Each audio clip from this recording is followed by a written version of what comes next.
তো নমস্কার বন্ধুরা, আশা করি সবাই ভালো আছেন। তো বন্ধুরা, এখন আমি যে বিষয়টা নিয়ে কথা বলবো সেটা হচ্ছে বুমেরাং ভার্সেস অযোগ্য। এই জিনিসটা তো চলছে, বুঝতে পারছেন। তো ছবিটা আগামীকাল রিলিজ করে গেছে।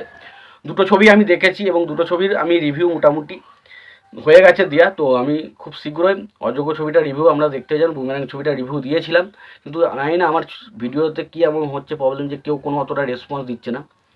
তো সত্যি দুটো ছবি আমার দেখা হয়েছে। তো ছবিগুলো বক্স অফিসে কেমন কী চলছে, কেমন কী সিনারিও চলছে, সেই বিষয়ে আমি মোটামুটি আপনাদের আপডেট দেবো। তো তার আগে প্রত্যেকটা বন্ধুকে অনুরোধ করে রাখবো, যদি চ্যানেলটা নতুন হয়ে থাকেন অবশ্যই চ্যানেলটি সাবস্ক্রাইব করে নেবেন। আর যদি ভিডিওটি আপনাদের পছন্দ হয় অবশ্যই ভিডিওতে একটা লাইক কমেন্ট শেয়ার করবেন। তো দেখুন, জিদ্দার এই যে বুমেরাং ছবিটা, এটা পুরোপুরি একটা ফ্যামিলি জনার এন্টারটেনমেন্ট ছবি। এখানে কিন্তু পুরো 8 থেকে 80 প্রত্যেকটা বাচ্চা থেকে বুড়ো প্রত্যেকের কিন্তু ভালো লাগবে। এবং তাছাড়া প্রসেনজিৎ ঋতুপর্ণা জুটির মধ্যে একটা বেশ কিছু কাজ করছে, তার কারণ প্রসেনজিতের যে ছবিটা, এটা 1 নম্বর হচ্ছে কৌশিক গাঙ্গুলি ছবি, এটা একটা মেন ফ্যাক্টর। দ্বিতীয় হচ্ছে প্রসেনজিৎ এবং ঋতুপর্ণা জুটির 50তম ছবি এটা, যেটা কিন্তু মানুষের মধ্যে একটা আলাদা রকম প্রসেনজিৎ ঋতুপর্ণা জুটি মানে সেটার প্রতি একটা আলাদা রকম ইমোশনাল কিন্তু বাঙালি দর্শকের কাছে কাজ করে। সুতরাং সেই ছবিটা নিয়ে একটা এক্সপেকটেশন হাই থাকে। তো এই ছবিগুলোর বক্স অফিস কালেকশন কেমন কী হলো সেই বিষয়ে কথা বলবো। তো দেখুন, অ্যাকচুয়ালি আমি যেটা বলতে চাই যে বাংলাতে কোনো ছবির বক্স অফিস কালেকশন বলা খুব অসম্ভব, কারণ বাংলাতে সেইভাবে তো কালেকশন আসে না। যখন সপ্তাহ শেষে মাল্টিপ্লেক্স চেন থেকে যে কালেকশনটা এসে সেটা যখন বলা হয়, তখন মোটামুটি আমরা মাল্টিপ্লেক্স চেনের কালেকশনের উপর বিচার করে মোটামুটি একটা আন্দাজ করি যে ছবিটার বক্স অফিসে হিট হতে পারে না ফ্লপ হতে পারে, সেই বিষয়ে একটা আন্দাজ করে আমরা প্রেডিকশন বলি। কিন্তু সত্যি কথা বলতে এখন বাংলা ছবির কালেকশন বলা খুবই অসম্ভব। যারা বলছে কালেকশনগুলো তারা পুরোপুরি ফেক কালেকশন বলছে।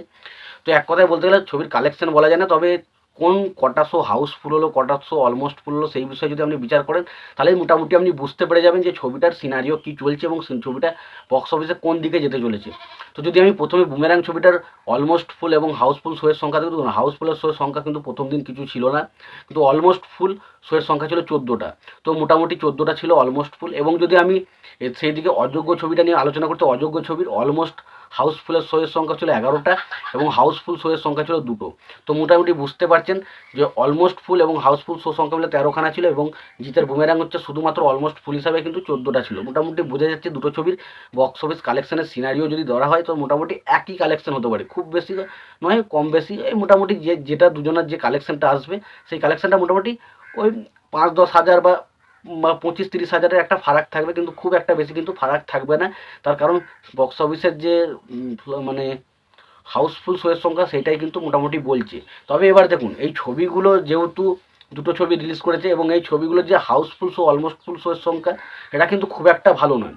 কারণ একটা ছবি শুধুমাত্র 14টা শো অলমোস্ট ফুল, তো সেটা কিন্তু খুব একটা বাংলা ছবির একটা বড় সুপারস্টারের ক্ষেত্রে সিনারি নেই। দুটো সুপারস্টারই রয়েছে, বাংলার যে প্রসেনজিৎ হচ্ছে আর বাংলার বিরাট বড় সুপারস্টার এবং জিৎ হচ্ছে বাংলার আর একজন বড় সুপারস্টার। তো তাদের ছবির বক্স অফিসে এরকম হাউসফুল অলমোস্ট ফুল এটা কিন্তু খুব একটা ভালো সিনারিও নয়। তবে দেখুন, প্রথম দিন কিন্তু বাংলা ছবি খুব একটা কালেকশন করে না, তবে পরবর্তী সময় যত ওয়াটার মাউথ ভালো হয় তবে ছবির কালেকশানে হাউসফুল এবং অলমোস্ট ফুলের শোয়ের সংখ্যা বাড়বে। তো আশা করছি শনি রবিবার এই এই হাউসফুল এবং অলমোস্ট ফুল শোয়ের সংখ্যা খুবই বাড়বে এবং কালেকশানটা একটা অন্য লেভেলে যাবে তো মনে হচ্ছে।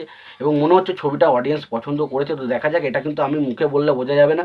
তো 2-4 দিন বক্স অফিসের হাউসফুল অলমোস্ট ফুল শোয়ের সংখ্যা দেখলেই বোঝা যাবে ছবিটার কেমন কি কোন দিকে সিনারি যেতে চলেছে। তোমাদের কি মতামত এইটা নিয়ে তোমরা অবশ্যই কমেন্ট বক্সে কমেন্ট করে জানাতে পারো। আর তোমাদের যদি ভিডিওটি পছন্দ হয় অবশ্যই লাইক কমেন্ট শেয়ার করে দিও। চ্যানেলটা যদি নতুন হয়ে থাকো অবশ্যই চ্যানেলটি সাবস্ক্রাইব করে দিয়ে পাশে বেল আইকনটা অবশ্যই প্রেস করে দিও। ভালো থেকো, সুস্থ থেকো, দেখা হচ্ছে পরে।